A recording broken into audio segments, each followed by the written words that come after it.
What up, world? This is the GoalNet recording live here from outside of Chicago. This is probably going to be one of the most complicated videos I've attempted to make, and unfortunately it's probably going to be a lot of stops and starts because I don't really know that I trust myself to apply the cage skins we can see on the left side of the screen here to my mask while I do this by hand, but I'll do my best to show you the process. So what we have here, again, on the left are cage skins, which is the new product from Chameleon Sports. That's the same company that builds pad skins. And these are vinyl mask graphics that are designed to be applied at home. And one of the keys is that if you'll notice, there's some white gaps between the red on the vinyl. And the trick with these is that they're designed to be applied at home and go through the natural contours of your mask, so that they're very easy and very quick to install versus some of the fancier mask wraps that a company like RPM Designs would do. They really need to be put on by a professional so that they're wrapped properly over the different protective ridges that are built into the mask. So that's a big key differentiator for pad skins. And this is a product that's already been used in the NHL. Curtis McElhinney, just off the top of my head, used this after he ended up in Carolina real quick. I think maybe Michael Hutchinson used this as well. So this is already an NHL verified product, available for home purchase and for the DIY goalies. And basically all you need to put this on are the cage skins, which you order from the website, your mask, and then an X-Acto knife as well, just to do some trimming.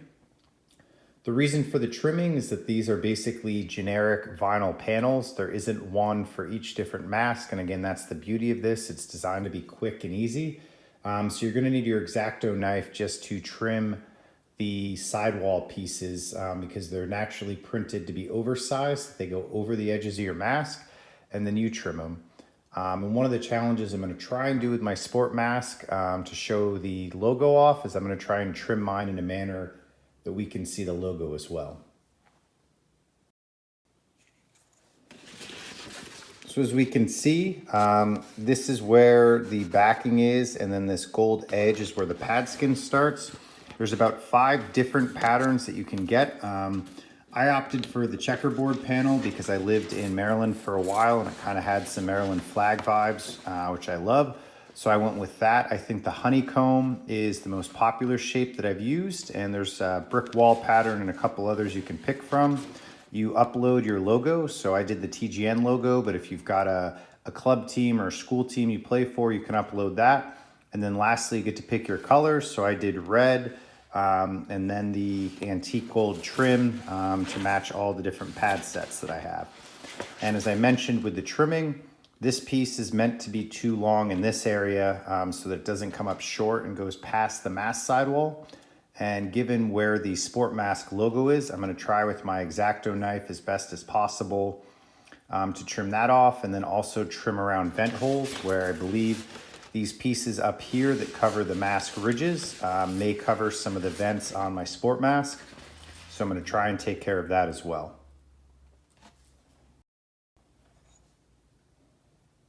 And if you're not familiar with the sport mask, this is the logo that I'm referring to.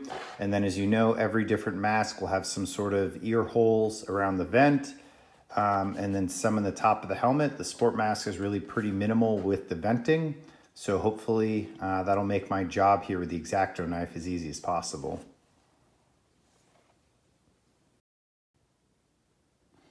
All right, so as you can see, I am through one side panel. It's way easier than you'd think. And actually the first time I put it on, I saw about 1,000 bubbles and panicked, but this vinyl is really very high quality. And you can take it on and off, 3 or 4 times, really get the position set. And then as I found bubbles, and we can see one right here, just kind of smooth them out with my finger. And you'll find as you cut around like the mask screws, the ear holes, and then the cage window, it allows the vinyl to move, I think is probably the right expression, and it gives the air plenty of places to escape. So that worked out. excuse me, really, really well. So pretty pleased with that. I think my only, comments is just obviously, and this is in all the examples I've seen, is just trying to figure out how to angle the logo so that you like the way it flows with your mask shell. Because again, you have the flexibility to kind of put these stickers on any way you want with the ear holes. So anyway, that's how mine turned out. So this is one side, and per the Cage Skin instructions, you're supposed to start with the side panels and then work your way up to the more ridged areas. So next, I'm gonna take a crack at this other side.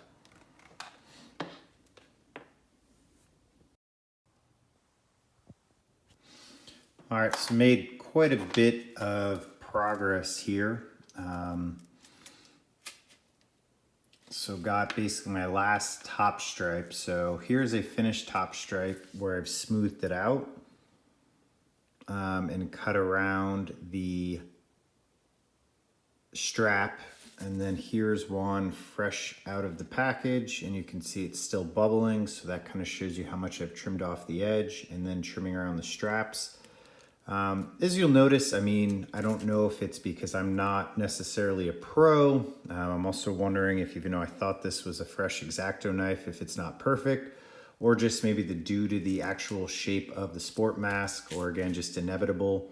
Do have a few bubbles, but once we look at it back there, which is where most people are going to view this from, it does look pretty clean. Kind of a weird annoyance is that I've actually cut this ear hole really well, but because the TGN logo goes over the ears, it looks like I haven't, versus on that side, it's a bit cleaner.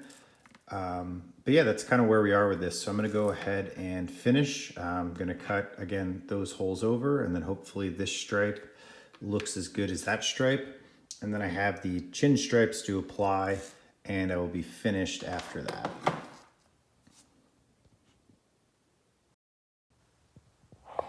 So then for reference, we saw this stripe up here just a moment ago when it was still bubbly and uncut. And then as you can see afterwards,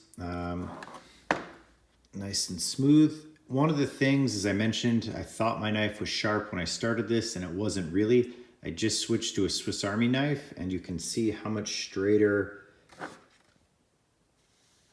this back edge is here than that one. So definitely, one of the lessons learned here that hopefully you take away if you try the Cage Skins is definitely make sure your knife is sharp. If the first couple cuts on the edges feel like it's fighting you a little bit, I would definitely stop and switch to a stronger knife, because again, it's just like cutting butter versus I've been fighting it the whole time. With that said, I mean, both of those analogies really kind of speak to the durability and how quality this vinyl is. I've taken all this material off 3-4 times trying to get it in just the right position and smooth it. So definitely need a sharp knife. So again, last spot up next is so here's a look at the chin stripes, just kind of loosely mocked up on the mask, and then the next step will be cutting those into place. So as we can see, the final stripes are applied, and then we've got the chin area open to do the numbers that come with it. So there's a look at those, and if we zoom in, those also have the checkerboard pattern as well, which matches the rest of the. All right, so as you can see, the last step, the numbers are applied, and then I also have a TGN bucket decal that I just thought really kind of brought the mask together. There was that blank space there. Through the logo in there, I think it ties the theme a little bit better, so I was just kind of lucky to have that. It's also kind of almost an homage to Bernie Parent, the best goalie in Flyers history. He basically had the 3 logos on his helmet on the old fiberglass mask, and Peter Mrazek actually took this look when he played for the Flyers after the trade deadline a couple seasons ago. So anyway, this is it. Total runtime on this project was about an hour. I'm not particularly steady with a hand when it comes to cutting and things like that. So I went very slow. did the best that I could. And as I mentioned earlier in the video, definitely learned that switching to a sharper knife is a huge improvement. So I'm gonna throw the cage on here and then we'll wrap it up with last couple looks at the mask. But like I said, fortunately got a few bubbles, which I'm not sure if that's my unsteady hand or the knife, or again, just the overall shape of the sport mask. You know, this is designed to work with any mask.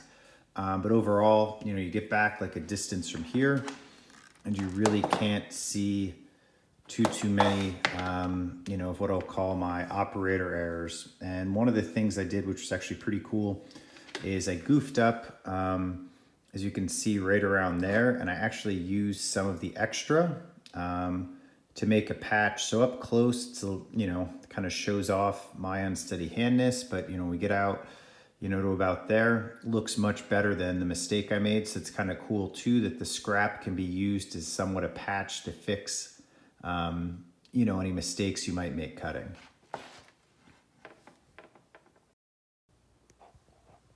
So here we are, finished product, cage back installed. So definitely looks, you know, again, you know, you think about this far away, people watching in the crowd, guys are playing against, like this definitely looks like a painted mask. Very inexpensive. Again, took me only about an hour to put this on. So if you like to mod your own gear, pretty fun, pretty easy, pretty low risk.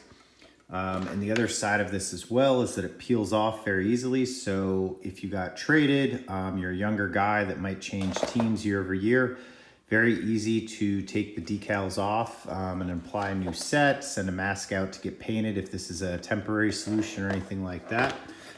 So I'm very, very pleased, you know, with the results. And as we can see, super easy to put on the flat areas. And you know, some cut work applied, but again, turned out really well. And you can see, hopefully that ridge right at the top here is coming through, but you know, applies very, very well when you do bump into the ridges, and generally speaking, comes out pretty smooth. As I mentioned, there's a couple defects, but you really got to kind of stare in there to see those. So overall, I'm very, very pleased with this. Definitely gives this sport mask a little bit of punch and a lot of pop. So pretty excited about this. So this is the GoalNet signing out. Thanks for tuning in. So I actually just got as far as uploading this video on YouTube, and I realized that I missed the completely and most obvious test of a paint job, and that is the mirror test. So I just strapped my sport mask on with this cage skin and stood in front of the mirror, and I was blown away. Like I mentioned, you know, I'm kind of a perfectionist, and I'm really trying to show you guys the nuances, the ins and the outs of applying this. And as I mentioned, from, you know, 2-3 feet away, any of these tiny imperfections that, you know, I was noticing and pointing out in the video completely disappear, and this thing looks sick. I got to admit, I am really blown away at how great this looks in the mirror. Really, really impressed with that. So much so to the point that I canceled the video upload, went back and added essentially a PS onto the mask video. So I actually want to end this with some more images of the mask. So hopefully you get a feel for kind of how great this turned out when all was said and done.